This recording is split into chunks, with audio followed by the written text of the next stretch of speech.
Eu queria aproveitar e fazer para o senhor algumas perguntas aqui. O senhor foi prefeito, deputado estadual, federal, vice-governador, uma consistente carreira política. O senhor está afiliado a algum partido político? Sim. Qual partido? É o Republicanos. Tá. Tem atualmente pretensões políticas? Não mais. Tá. O senhor já disse aqui nessa CPI algumas vezes, nas perguntas de alguns colegas, que não negociou vacinas, que pacificou. Aí, pacificar é completamente diferente de negociar, mas eu queria insistir para entender melhor com relação a esse assunto. O senhor foi designado pelo Ministério da Saúde para pacificar, como o senhor fala, os respiradores, a questão das vacinas do Butantan, né? Tentar ver, de alguma forma, a resolução desse caso. Como aconteceu isso, se o senhor não era, se isso não era do Departamento de Logística, isso era da Secretaria-Geral, lá do Ministério da Saúde, da Secretaria Executiva. Eu queria entender isso, que eu não consegui compreender. Todas as tratativas de compra de vacinas, de contrato, de preços, de atendimento, elas são de exclusividades determinadas da Secretaria Executiva do Ministério. Nisso. E assim foi em todas as tratativas.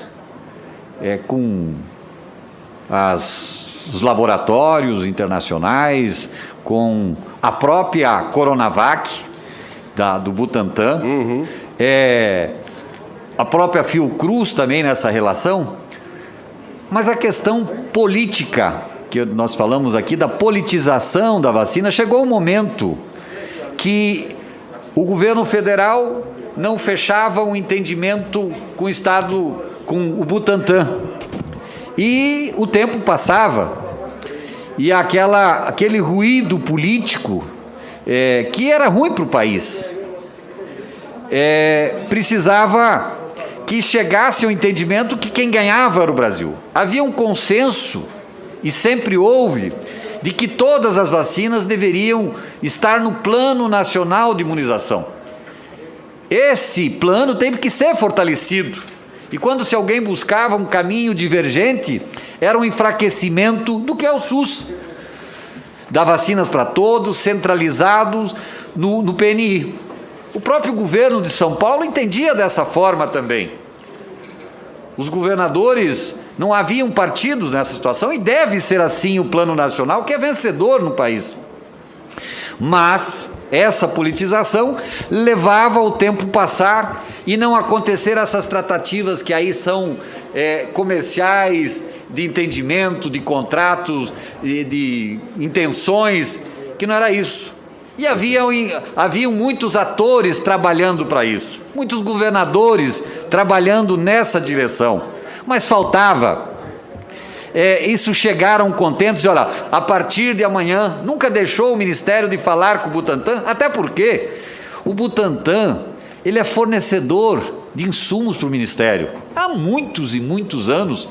Então, quando se colocava assim, o Butantan é do Estado de São Paulo, não foi o Estado de São Paulo que botou recursos lá no Butantan para vacina, era o Butantan que tinha um encaminhamento com a Sinovac, tinha um acordo comprando o IFA para São Paulo, já comprado com contrato garantido, mas também não poderia começar a execução da venda se não tivesse um contrato com o Ministério. E eu fui designado no determinado, não sozinho, quero dizer que foi uma equipe do Ministério. Para fazer essa ponte Para fazer política. essa ponte e construir o senhor falou assim, construir a ponte. Foi isso que nós fizemos, e logo em seguida nos retiramos, que não era a minha competência, nos retirar, se encaminhou. Perfeito. Em nenhum momento, por exemplo, estive em São Paulo 2 vezes, Perfeito. com um governador, lá no Butantan, lá não se falava de preço de vacina, lá não estava se falando da coisa. era de que isso acontecesse. Então foi essa ponte que de Fora- alguma forma nós ajudamos construir. Perfeito. E com determinação de alguém, do ministro, que nos enviou nessa missão. Fora essa tratativa, outras que o senhor teve no Ministério da Saúde, o senhor tomou conhecimento de alguma irregularidade no âmbito do Ministério? Em que situação? Em qualquer situação, alguma irregularidade? Não, porque... Oi? Não, porque essas funções de contratação, contrato, licitações, não era a minha área de atuação, nunca participei, nunca fui em nenhuma reunião nesse sentido, não era a minha função essa. Tá, o senhor conhece os irmãos Miranda? Conheci um deles, o deputado. Conheci o deputado em parte de um voo, deputado Miranda. Acho que não sei se eu estava em Manaus, iam se receber a vacina, salvo engano, da Pfizer em São Paulo, onde foi o ministro Pazuello, algum ministro que eu não lembro qual mais, e tinha uma comitiva que ia receber, que era a primeira chegada da Pfizer. E eu estava nesse voo para ir para São Paulo. Foi lá que o senhor conheceu ele? Foi. Mas eu estava naquele momento em Manaus, naquela crise de Manaus, para voltar a Brasília.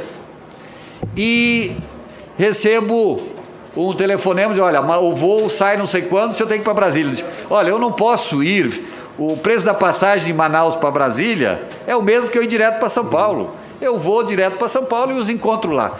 E na volta, eu volto nesse voo, acabo voltando no voo da FAB, que tinha a comitiva do Ministério. Ele estava lá. E ele estava nesse voo. Eu, inclusive, ontem, estava vendo algum jornal que colocava que eu estava no voo a hora que o deputado Miranda falou alguma coisa para o ministro. Eu disse, se foi isso de Brasília para São Paulo, eu não estava nesse voo, porque eu não vi essa conversa. Tá. Então eu conheci nesse momento, apenas nesse momento que eu conheci. O senhor tomou conhecimento da conversa deles com o presidente da República? Não. Tomei pela imprensa, do que falaram da imprensa em relação a isso. Ele não lhe comentou nada sobre isso? Não, ele não falou, na Tá. conversa não falou em nenhum momento. Até a sua nomeação para o relevante cargo de assessor do ex-ministro da Saúde, Pazuello, o senhor não tinha experiência na área da saúde. Mesmo assim, participou de um momento grave e crítico da nação brasileira. O senhor poderia nos dizer, a partir da sua posição de assessor, o porquê de tantos problemas na condução da pandemia? Como foi gerido o Ministério da Saúde? Se eu pudesse fazer um breve comentário, se pudesse também comparar com as administrações anteriores, Mandetta e tais que o senhor pegou ainda, ia pegar o pedacinho, mas tomou conhecimento das atitudes dele lá como ministro, assim como o Mandetta. Eu queria saber quais foram as ações efetivas do ministro Pazuello para melhor gerir a crise na pandemia, na sua visão. É difícil comentar, por exemplo, o ministério da época do Mandetta, que eu acompanhava na imprensa. Eu queria dizer que era um bom momento de comunicação. Eu, quando entrei, eu vi muitos gargalos oriundos de planejamento, mas de ações que não se fechavam, que não fechavam as pontas. Eu senti naquele período do ministro Taixe. O Taixe, um bom brasileiro, um grande médico, grande intencionado, mas entrou num olho de um furacão, num momento conturbado do país, viveu um momento conturbado, que uma equipe de transição, que era ainda do Mandetta, com outra equipe chegando, ele se sentiu, do meu entendimento, e eu tenho um profundo, do pouco tempo, desse grande brasileiro que é o Taixe. Talvez eu fico pensando, às vezes, paro no tempo e fico assim, se o Taixe tivesse superado aquele momento do médico, do conhecimento, E o Pazuello lá no objetivo inicial, que era da operacionalização, e se criou uma coisa muito errada de dizer que o Pazuello era o cara só da logística. E se julga a logística do país por um detalhe que um dia uma carga de vacinas que ia para Manaus foi para o Amapá. E que 2 horas depois estava corrigido isso. De todas aquelas ações, ela foi corrigida em 2 horas. Foi corrigida em 2 horas. Mas esqueceram de dizer naquele momento, naquele dia 18 de janeiro, que em 12 horas, 90% de todas as vacinas já tinham chegado aos estados. Eu fico, às vezes, pensando, quando eu olho para esses números, 559.700, que não é mais esse. Ele já deve ter sido acrescido de 500 vidas até esse momento, no dia, no mínimo, de que o Brasil, nessa pandemia, podia ter tido uma grande união, que resultaria sim em salvamento de vidas, numa unidade nacional de enfrentamento à Covid. Isso nos fez perder vidas, sim. Eu disse que foi a grande falta, mas é preciso reconhecer que muitas coisas foram feitas, continuam fazendo, mas o nosso SUS tem muita coisa para fazer. Uma coisa eu quero alertar nesse momento aqui, aproveitar esse momento para dizer. Nós temos mais de 800.000 cirurgias eletivas aguardando nesse país serem feitas. Foram interrompidas, senador Girão. Foram interrompidas por causa da pandemia. Essas pessoas vão ter sequelas irreparáveis na sua vida. Alguém que fica esperando, sangrando, para ter uma cirurgia, tem que ter um plano nacional imediatamente, pactuado com os estados, com os municípios, criar uma grande ação. Lá na minha querida Roraima, tem 8.000 pessoas na fila, aguardando. Eu encaminhei agora uma forma e buscando experiências do Nordeste, para concluir, do Nordeste, para que isso aconteça. Então, tem tanta coisa. Então, é difícil comparar um outro e julgar os outros, é muito fácil.